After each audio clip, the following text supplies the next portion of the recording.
આ એક કપ છે. શેનો કપ? શેનો છે? કાગળનો. કાગળનો કપ છે ને? સીધો આપણે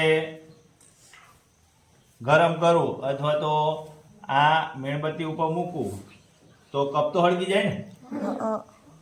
પણ આપણે આમાં ચા બનાવીએ. ચા પીવી છે? આમાં ચા બનશે? ના બને. જો હેડો ચા બનાવીએ તારા. આજે આપણે ચા બનાવીએ. જો ભાઈ ચલ આ પાણી લીધું મેં. આટલી આપણે 2 જણા માટે ચા બનાવીએ. એક થોડી હું પીશ અને બીજું કોણ? ખુશ્બુ. બરોબર. હવે એને મૂકી દો અહીંયા. તો તમે તો એવું કહો છો હળગી જાય છે. હવે જોઈએ છીએ હળગે છે કે નથી હળગતું. પાણી કેટલી સમયમાં પાણી ગરમ થાય છે એ જોઈએ. અને પછી આપણે ચા ખાંડે નાખીએ. ચા ખાંડે નાખીએ. બરોબર. આપણે ચા ખાંડે નાખીએ. બરોબર. આ ચા પણ છે અને આ ખાંડ પણ છે. આપણે ચા અને ખાંડ બધું નાખીએ. તો પહેલા આપણે પાણી ગરમ થવા દઈએ. પાણીનો એટલે શું કહેવાય? પાણી ગરમ. ભાઈ તો જોઈએ પાણી ગરમ થયું છે કે નથી થયું.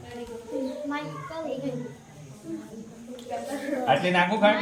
ચા તો વધારે નાખું?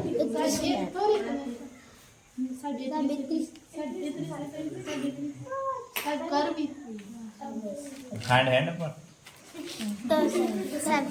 ખાંડ નાખે તોય ગળવી લાગે. કઈ તો તારે ક્યાં પીવી? હું પીવાનું શું કે? હવે તમે જોઈ શકો છો કે કલર બદલાય છે કે નથી બદલાય. શાંતિથી હલાયા વગર ઊભા થજો. તો ઊંધું ના પાડતા. જોઈ લો આવે જો પાણી પણ જો ઉપર આમ ઉકળે ને. હવે ખાંડ નાખી દઈએ.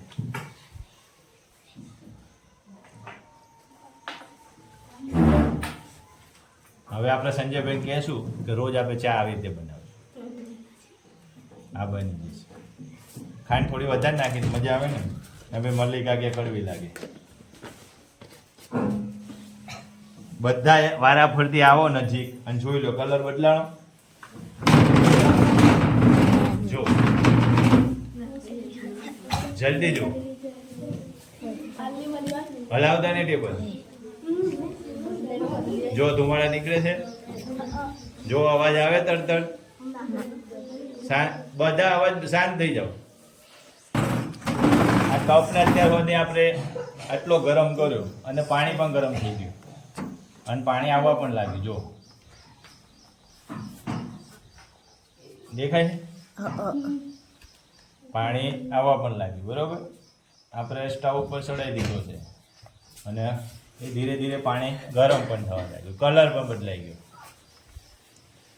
તો ગરમ કેમ ના લાગ્યો કપ? અહીંથી મેં પકડ્યો કપ તો આ ગરમ કેમ ના લાગ્યું?